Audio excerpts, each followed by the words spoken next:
Hi everyone, Evelina from Arcadia here. Today on Inspire, we have Paul Cascun, co-founder and CTO of Arcadia. Paul has 25 years of experience in technology, architecture, infrastructure, design, and development. He formerly founded a technology infrastructure consulting firm that served blue-chip clients including Deutsche Bank, Unilever, and Vodafone. Needless to say, he has a wealth of knowledge and experience. Hi Paul, thanks for joining us from Sydney today. Great to have you. How are you? I am well. It's great to be here. Thank you. Wonderful. All right. So perhaps you can share with everyone a little bit about yourself and we can just dive right into what you'll be sharing today. Hi, I'm Paul Cascun, the CTO of Arcadia. I'm glad to get this opportunity today to talk with you. Look, even though technology is the core of our product, I don't get much of a chance these days to talk directly with our community, which is why I'm so glad to get the chance today. Now, I could summarize what I'm going to say by paraphrasing Terry Pratchett and saying, you've got to understand where we're coming from to know where we're going. Now, I don't mean the history of the Arcadia founders. If you want to find out about that, check out our corporate website. What I'm talking about is the history of the Arcadia Marketplace product. Today, I want to share the background of the Arcadia Marketplace's product because it's our history that's forged our flexibility. Now, most people don't realize that the Arcadia Marketplace's product that operates today is a second generation product. And it was our first generation of customers that taught us their needs. But I'll talk more about that later. Now, current users probably want to know more about how they can improve their marketplace right now and what they can expect in the future. I'll be getting to that as well. Look, there's a lot to talk about. I hope we get a chance to go through all of it. So without further ado, let me start. When we started Arcadia, we were involved in the creation of a lot of bespoke marketplaces. And at that early stage, we spent a lot of time engaging with the marketplace operators and helped them build something that was a really good marketplace fit, suiting their market perfectly. Now, as more requests came in, we started to be selective about the marketplaces that we helped build because we had started to create a vision of where we thought the marketplace product was going to go. We could see at this early stage that a pattern was beginning to form and that the best thing for us to do was not to choose marketplaces that were similar to the last, but to choose ones that were distinctly different because we could see that by bringing together the widest range of features, we were going to be able to help the largest number of our customers. So what became apparent from very early on is that the customers that were seeking us out and looking for our help had seen marketplaces operating in other industries. They'd seen things like Airbnb or Uber or eBay, and they were seeing those things and they were saying, I want something like that, but for my niche. And at this stage, the requests that were coming in were vague, but they're actually after very specific things. It was probably because of the fact that places like Airbnb and Uber were still not as popular as they are today. And so they may not have seen exactly what they were after, but they knew roughly the features that they wanted. And what we could tell is that the product that they were after in almost every case was identical. It's identical in the sense that it wanted most of the same features. And we could think about it as a complete system where every single one of the products could run on the same platform if that platform was complex enough to have all the features they were after, but with the features that were irrelevant to them turned off. So look, an example of what I'm talking about is logging. Users don't want to have to log in with different usernames and passwords into every system. So OpenAuth is going to be at the front of anything we produce. Now, some of the customers that came to us wanted Google, Facebook, LinkedIn, or Microsoft, or maybe connection back to a internal corporate authentication server. And so because of this, we customized the login process so that you could configure any login solution that you wanted, turn off the ones that weren't relevant to you, and the others disappeared, and all that was presented was what was relevant to you. Another example of how we've done this is the principle of a user. A user is a user is a user. Look, users are sick and tired of having to re-enter the same information to do different things within a system or into different systems.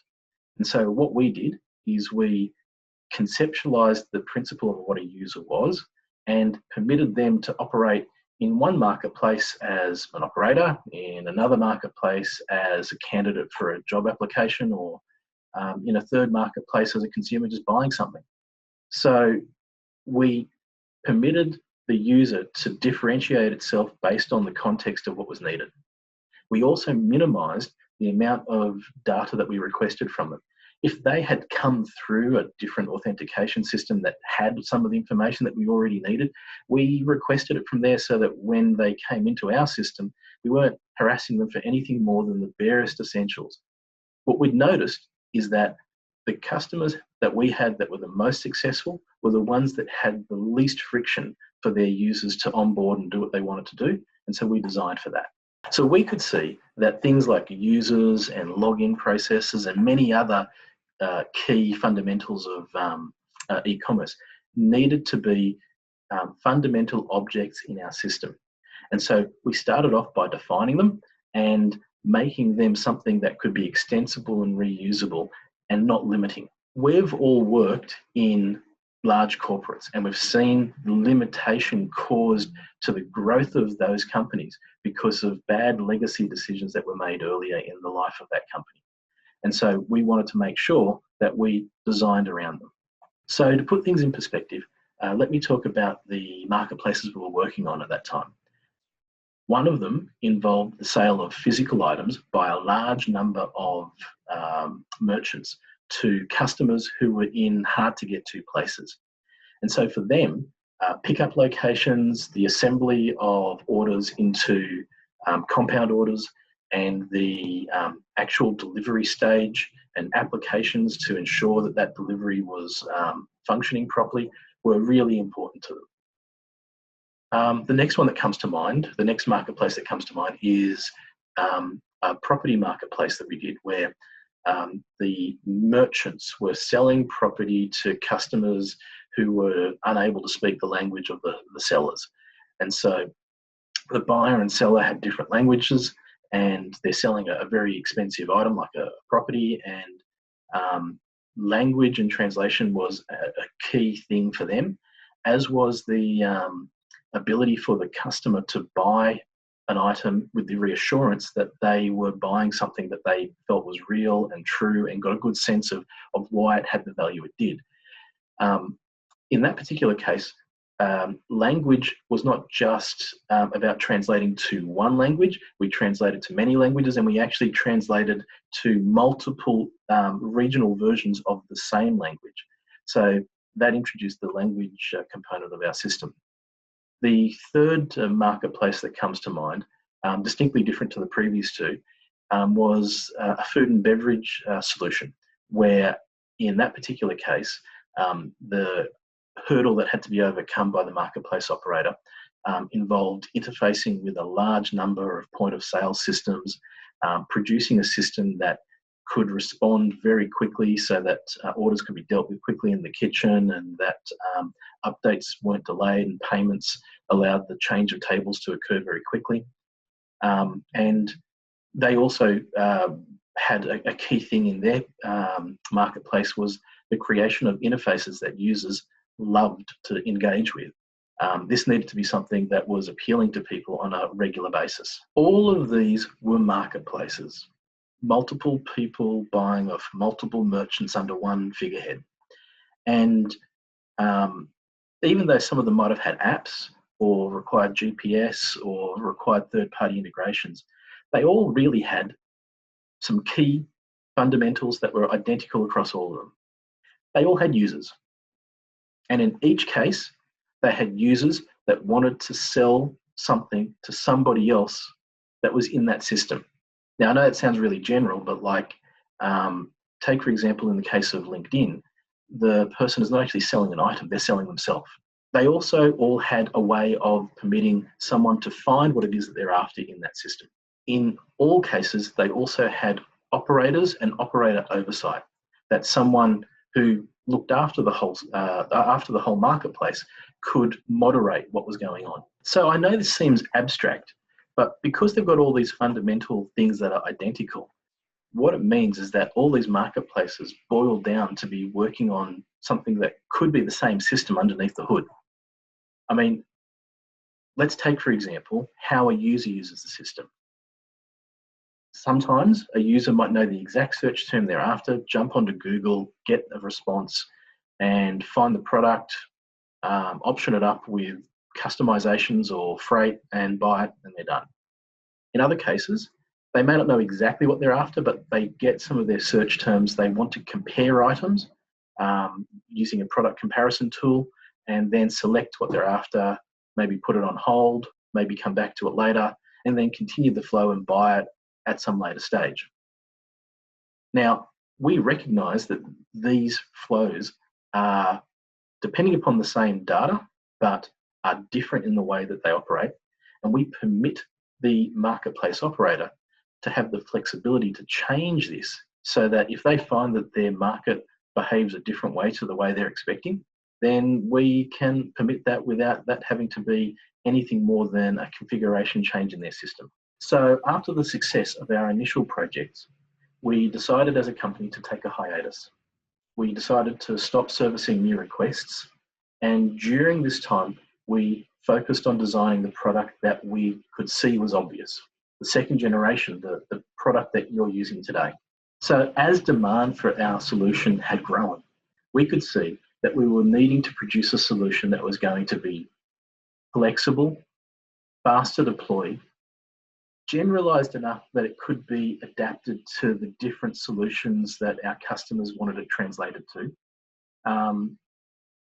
detailed enough to be able to provide them with rich features, and fundamentally, we wanted it to be less expensive so that it was accessible to more people. So with some peace and quiet, we took the time to redesign our system from the ground up.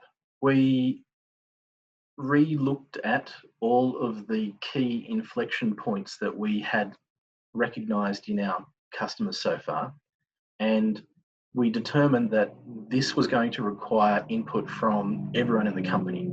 So whether it be business or product or CS or dev or testing, everyone was involved, operations, the whole lot. And after we had determined the degree of flexibility that we were all going to agree on, we went ahead and we started building the product. So after all the hard work was done, the self-serve product was released with the features that the market had been demanding the most. And the features that you see in the self-serve marketplace product we have today are really just the tip of the iceberg. Because when we went through that redesign phase and we designed not just for what we had encountered in our earlier projects, but in all the projects that we could imagine and the inflection points that they would produce, we built what needed to be built straight away for market demand, but we mapped out a roadmap that has a lot of features that we know are going to be in demand. And so those features will get built out as the market demands. As our community advises us as to what they want, we'll bring those features forward. And if they don't advise us, we've still got a plan to build out everything that we've done before. And for us, it's very much just reappropriating the code and coloring in the spaces between the framework that we've established. So this brings us to about halfway. I should probably start talking now about the features that are in the system that users can do something with right now.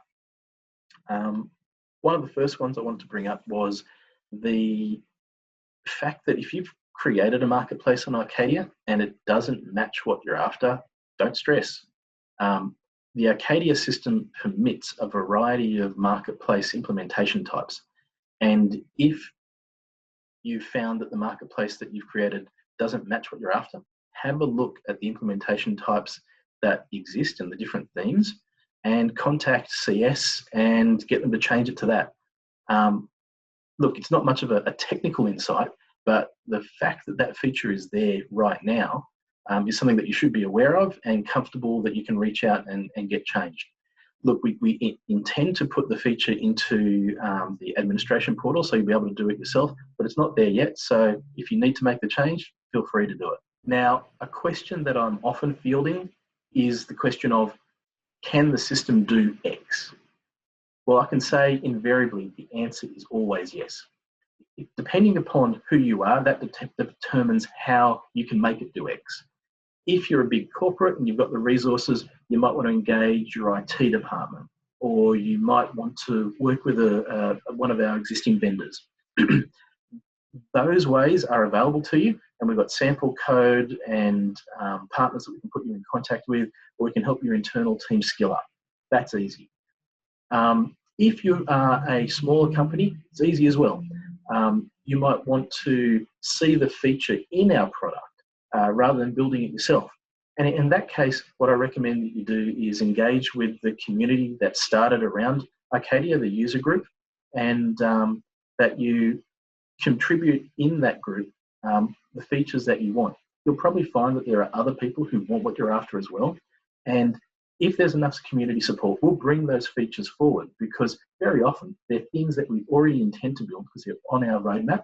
And yeah, that's two ways that I can see that you can instigate change in getting the features that you want in our product. Now, if what you want is in relation to the look and feel, then some very easy wins can be made with the custom code. There's the ability to include code and JavaScript in many different ways. And my recommendation is that if you don't feel comfortable doing that yourself, you talk with one of the different types of partners. We've got partners who are full stack or who are custom code developers, and they can help you with it.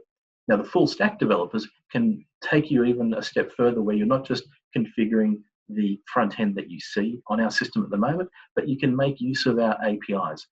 And they can build a complete reskin or develop applications for you. And that's going to allow you to achieve whatever it is that you're after, whether it be a delivery application or whether it be a point of sale device that goes with your marketplace. All these things have been done before. And so, yep, engaging with development partners and seeking that extra information about what can be done is what I recommend you do next. Now, the other feature that doesn't jump out at people as being the big game changer that it is the generic payment gateway. This is a feature that we've created that permits you to integrate payment solutions that are different. So what I mean by that is, let's say you want to do something basic like connect to a payment gateway in Australia, China, Panama, Europe. You can do that with the generic payment gateway right now. You don't need us to go and build something in the back end. We've got sample code, and you can see how it works and then connect it to the gateway system that you want to connect through to. The other thing that can be done with this is that you can permit corporates that might have, say, their own internal two-factor authentication system or escrow service to operate as well. Additionally, you can change the way that the payments occur. So let's say you want the payment to be split 3 ways, or let's say you want the commission to be dependent upon the merchant that has that the order's been placed against. These things can be done right now, as can, say, like a classified style payment method where listing fees are only charged at the end. Through using the generic payment gateway, you can achieve all of these outcomes. Also, if you haven't looked at translations yet, I recommend that you do so. This is not, the way that Arcadia has configured our translation system is not like your traditional static text or just machine translation inline. What Arcadia has produced is something which takes all the static text, all the dynamic text, any custom fields or symbols that you create, and permits the material that we're talking about to be translated initially with a machine translation and then custom translated so that each translation is human intervened and bespoke for that particular translation language. In the back end, I can tell you that there's the ability to translate even images, because images are also language based. And this is really an important feature. The fact is that you might need to translate multiple times for the same language because of regions and dialects. Um, the Arcadia system can support all of the ISO languages and beyond. And if you need to support translation into multiple languages, the Arcadia language translation system is big. Look, there's a lot more I could say about what the system can do right now. Unfortunately, these are the highlights. I can't address everything in the time slot that we've got, but my recommendation to you is that you have a look at the system, and if you find that something is not the way that you imagine it would be, or that you expect there's something more, contact customer support and you'll find that is very probably the case, and they'll be able to direct you to where that feature is or what part of the system can be bent to address the need that you have. Okay, so now onto the future. I'll discuss both near and far. So starting with the near, in the near future, you're going to see the admin portal change.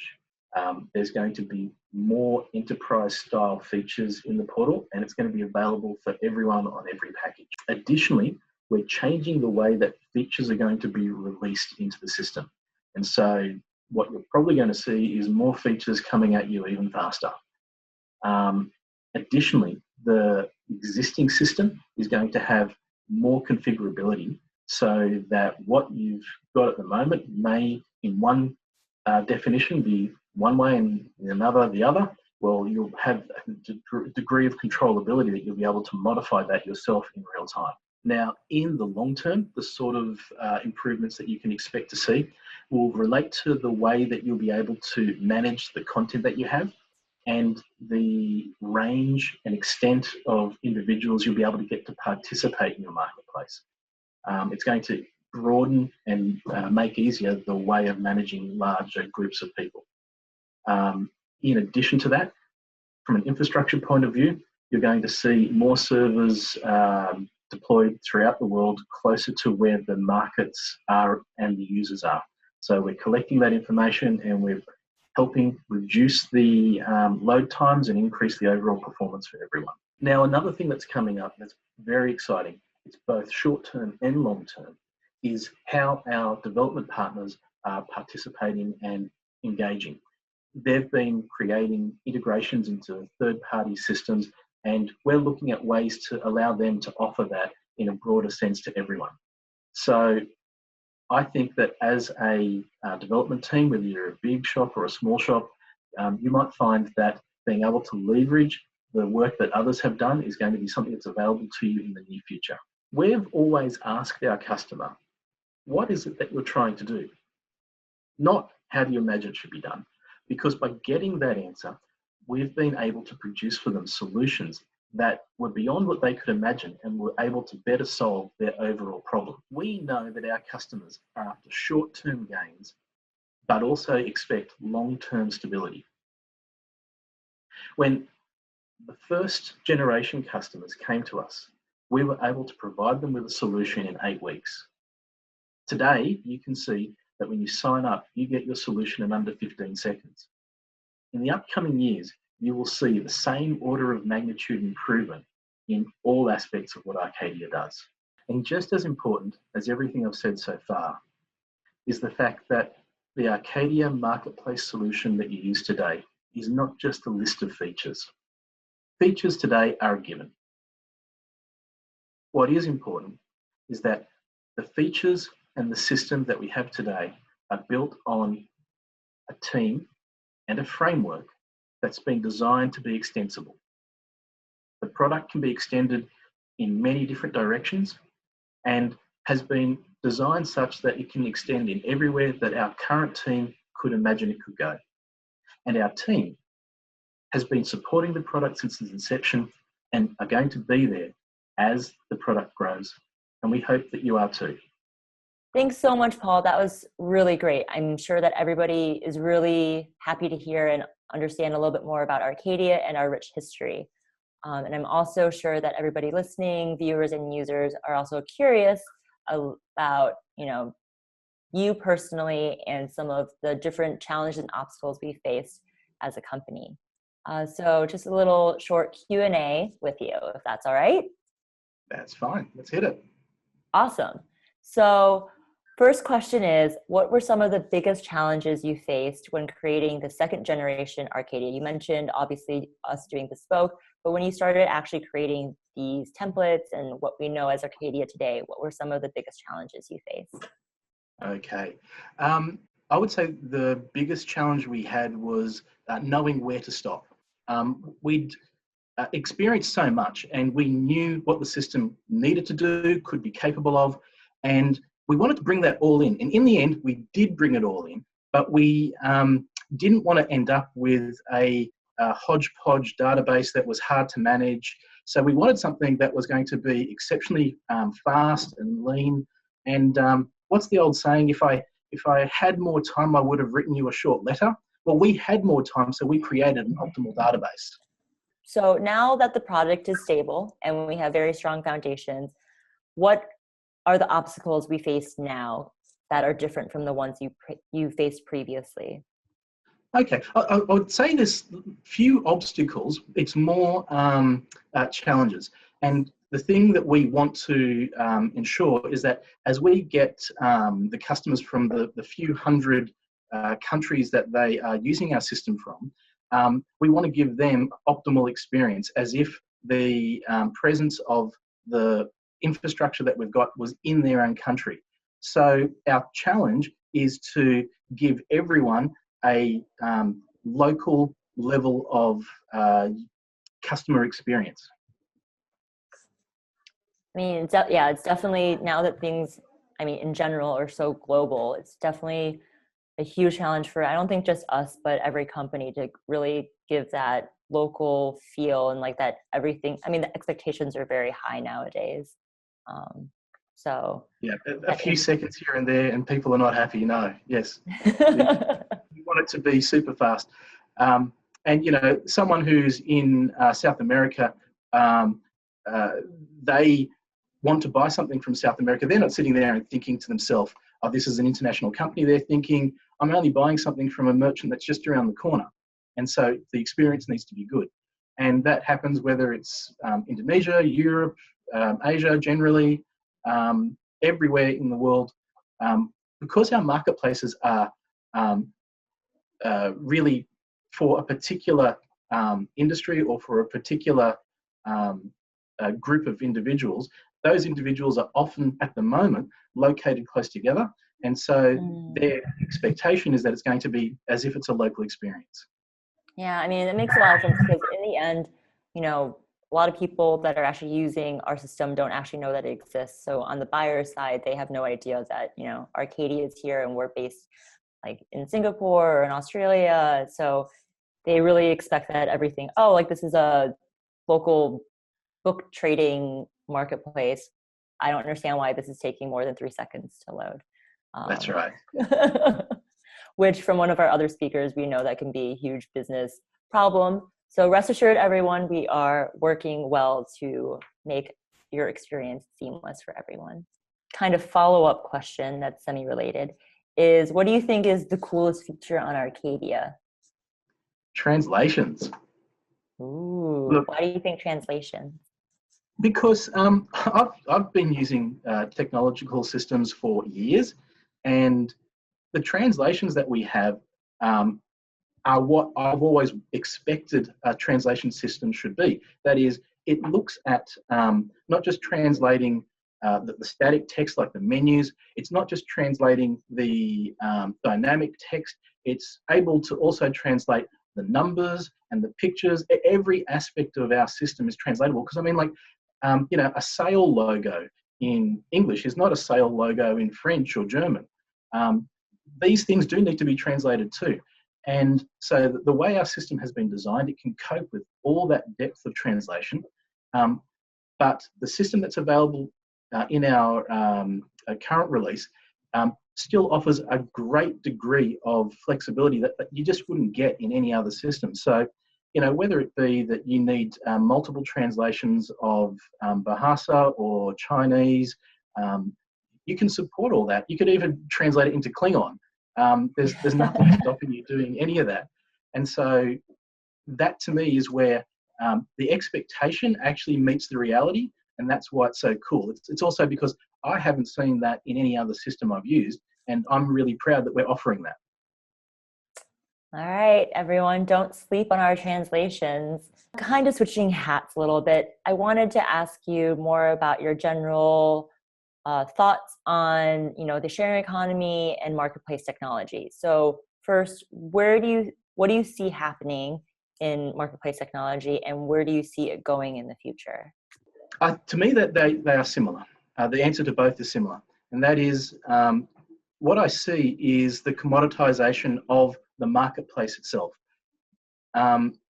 Just as people don't build their websites anymore, they go and they get a Wix page or a Shopify store. I imagine that marketplaces are going to fall into a similar category. And to me, marketplaces are not just about two people trading, they're about people meeting and communicating with different types of roles. So in some way, the systems of, say, Facebook is a marketplace where people are trading the information about their lives. LinkedIn is a marketplace where people are trading the information about themselves because they potentially want a job. This to me is something that, because of the cost of building, people have thought, I'll let a big company do that. But as smaller groups and collectives recognise the value of being able to share that information, they're not going to do that on the bigger platforms because they're not going to be tailored to their needs, and they're going to want a platform for themselves. And that to me is what Arcadia is, and where I see the direction of the industry going. Definitely very interesting to see how the commoditization of everything will lead to what types of marketplaces. What's your goal or hope for Arcadia indefinitely or in the future? How do you think Arcadia will fit into this new world? Okay, I imagine that the thing that I would like to see Arcadia trigger is a change in the mindset that people have. Just like people didn't think before that anyone cared about what their dinner looked like, and so they wouldn't bother taking a photo. Well, now they do, and they post it on Facebook or Instagram or whatever else. I think that there's a mindset where that's changed, and they will start to realise that they can have an effect on their community by being the person who provides an environment where communication and trading can occur, and that they can be the ones that instigate that. They don't need to rely upon somebody else doing it. It's going to be easy enough for them to do it. And so what we are doing is we're giving them the tool, and if Arcadia can have an effect to change that mindset so that they can realise it can be done, then they're going to become the agents of change. So your hope for Arcadia is to help enable agents of change, yes? Yeah. Very admirable goal. So to wrap up, I just have one more question for you. And that is, what is one piece of advice that you'd like to give everyone today, if you could only give one piece?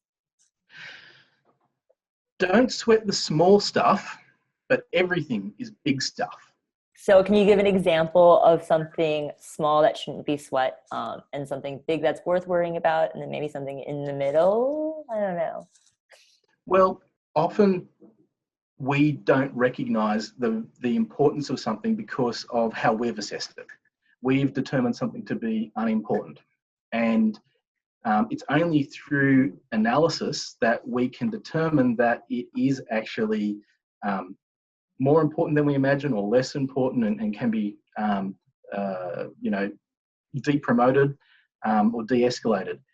And so I think what needs to happen is that people need to be inquisitive and inquire about everything they see to really work out just how important is this to the overall impact of, like we hear about Steve Jobs being obsessed about how much packaging and the size of the styrofoam, and getting involved in what maybe others perceived as little things, but he perceived as big. And what we need to do individually is take on that moment of appreciation of assessing something, and look at other people's perspectives, empathize with them, recognize that our perspective is not the only one. Very good point. All right, so I think that's all the time that we have for today. Thank you so much again, Paul, for joining us. No problem. Awesome. Thank you. Oh, no problem. Always a pleasure. And thank you everyone for tuning in on today's session of Inspire. Until next time, be inspired.